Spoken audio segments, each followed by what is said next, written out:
If you listen to the hype leading up to Tesla's release of their Model Y refresh, codenamed Juniper, you might get the impression that it's a completely different vehicle than the old Model Y. So now that I got a chance to drive it, do I think that's the case? No. Do I think that's a bad thing? No, not actually. Let's talk about that right now.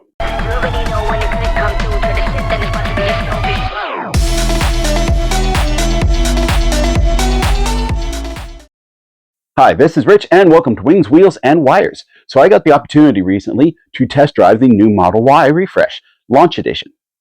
So I'm going to break the experience down for you and rate it across the following categories: looks, driving performance, specs and features, and overall user experience. Then we'll take the total of these scores, cover whether or not I would recommend the vehicle, and cover who this vehicle is made for. So let's start with the exterior looks, as this is the most obvious change to the vehicle. The front end looks futuristic and aggressive, with its light bar across the front and its blunted nose. I really like this design for two reasons. First, because I like this video so much better than the old one. I've been pretty vocal about the fact that I could not stand the front bumper on the Model 3 and Model Y, so this change is a very welcome one, and I gotta tell you, it looks pretty good in person, better than it does in pictures. And I think it even looks better than the front bumper on the Model 3. But hey, comment down below. Which one do you like the best? The new Model Y bumper, the new Model 3 bumper, or do you like the old front bumpers? The second reason I like this bumper is because it looks different than the Model 3. I can't tell you how many times with the old front bumpers, I would see one from the front and go, is that Tesla a Model 3 or a Model Y? No, that's a Model Y. No, wait, that's a Model 3. Nope, definitely a Model Y or a Model 3.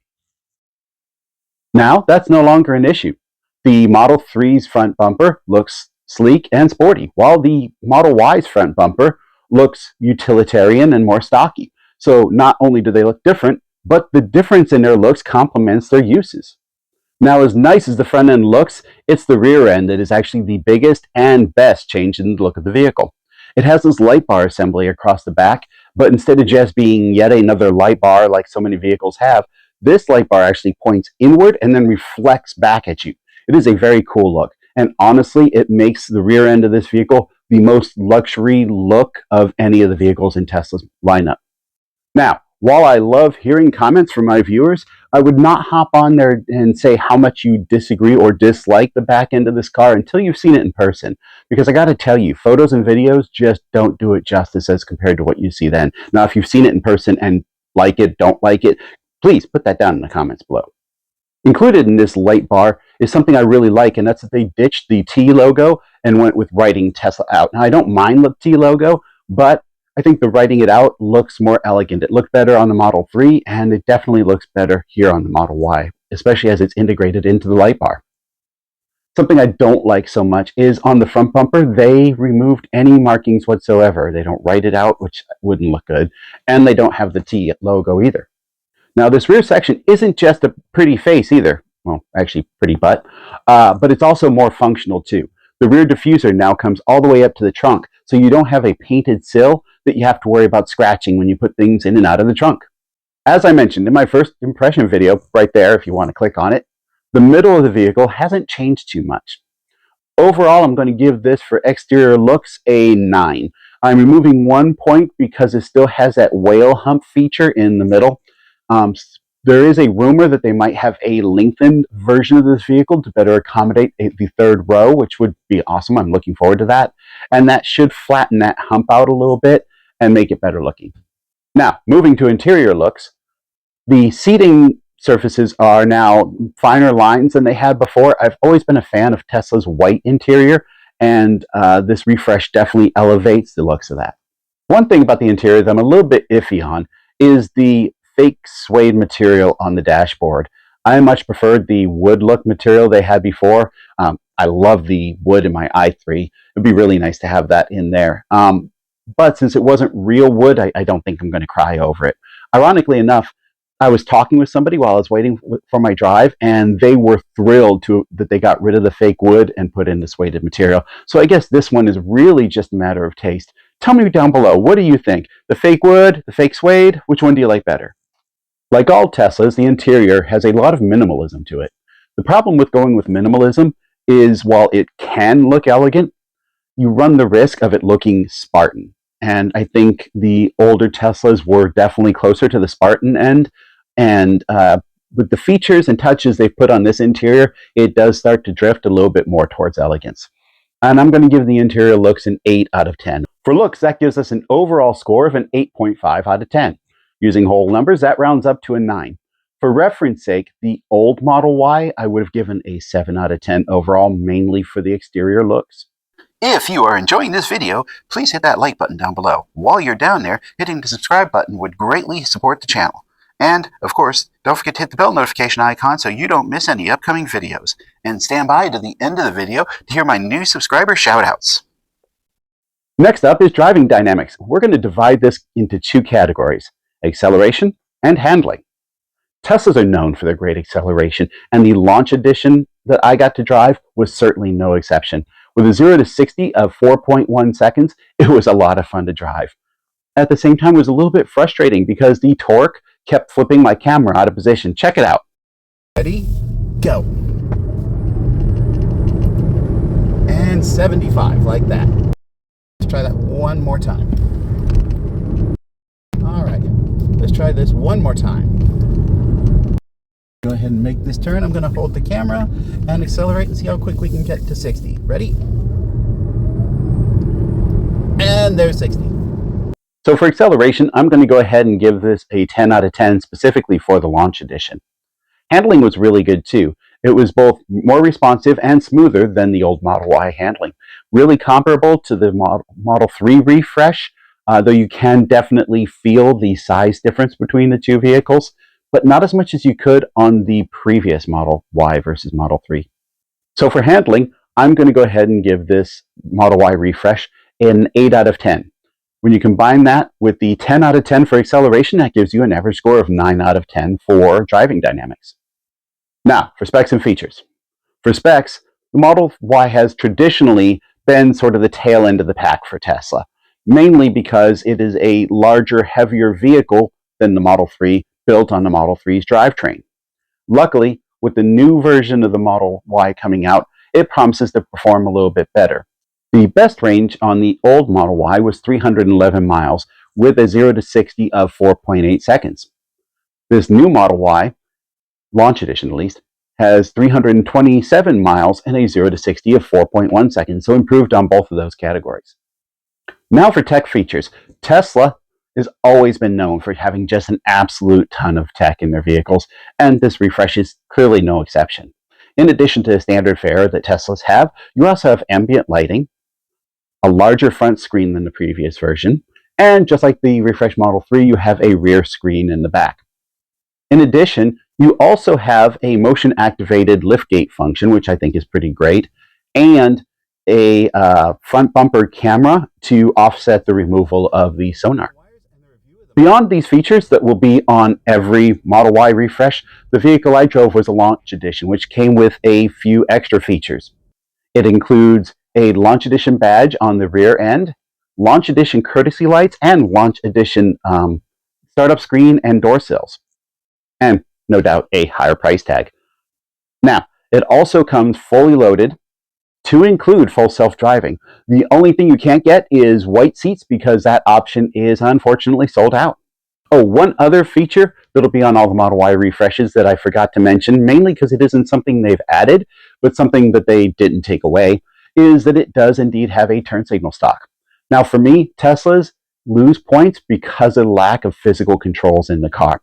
And so on the Model 3, if I'd done the review as thoroughly as I did on this Model Y refresh, I definitely would have deducted a full point just for that. But you have it here in the refresh Model Y. Overall, for specs and features, I'm going to give the Model Y refresh a 9 out of 10. My biggest reason for not giving it a perfect score is the lack of an over-the-steering-wheel display. Now, I'm sure the Tesla fans out there will tell me you'll get used to it, or you can always add one later. And both of these are probably true. But I can't give a perfect score to a car that is missing something that every other car has and that I actually miss while I'm driving. This brings us to the last category that I'll be doing a rating on, which is the overall driver experience. There is a lot I liked about this car. The drive was really great, better than the old Model Y for sure, and better than most vehicles I've driven. I enjoyed the cabin a lot more than the previous Model Y. The improved seating services, the larger screen, and the ambient lighting really elevate the look of the cabin, especially with the white interior. Some people call this lighting a gimmick, but honestly, I think it really helps the look. The added conveniences, like the power lowering and raising rear seats, motion activated trunk, and they even moved the windshield washer fluid from the rear part of the front to the front part so that it's easier to fill.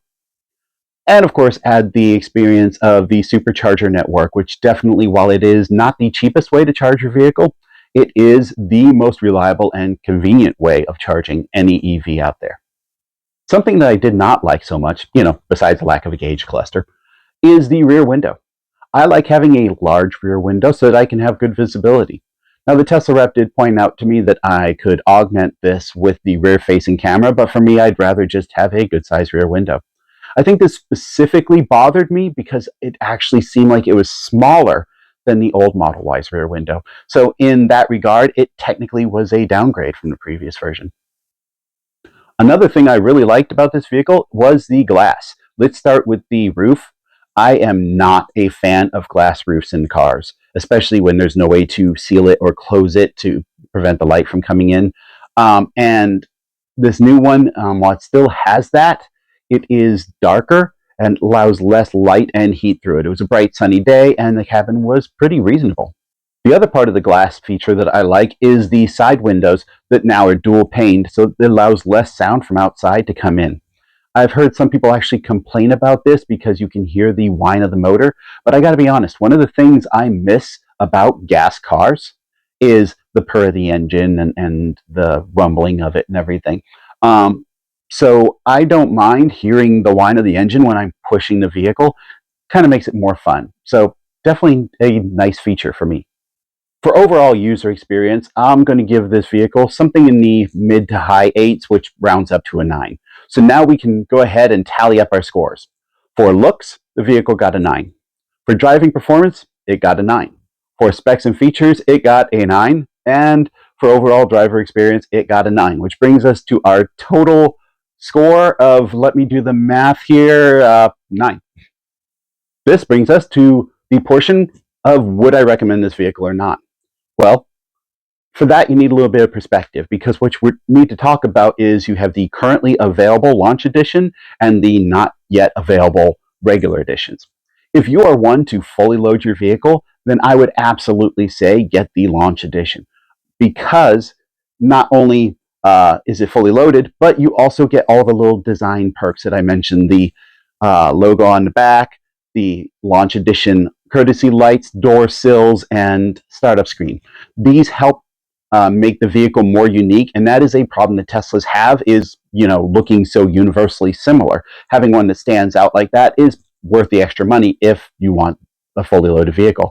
Now, that would be, of course, minus white interior because you can't get that now. If you like this vehicle and want to purchase it and either want white interior, 7-seat option, and you can wait a while to get it and want to save money, I would absolutely say that you should just wait for the standard versions that come out down the road. They won't be fully loaded and won't be quite as cool, but you'll get a lot more bang for your buck than I think you're going to get with the launch edition.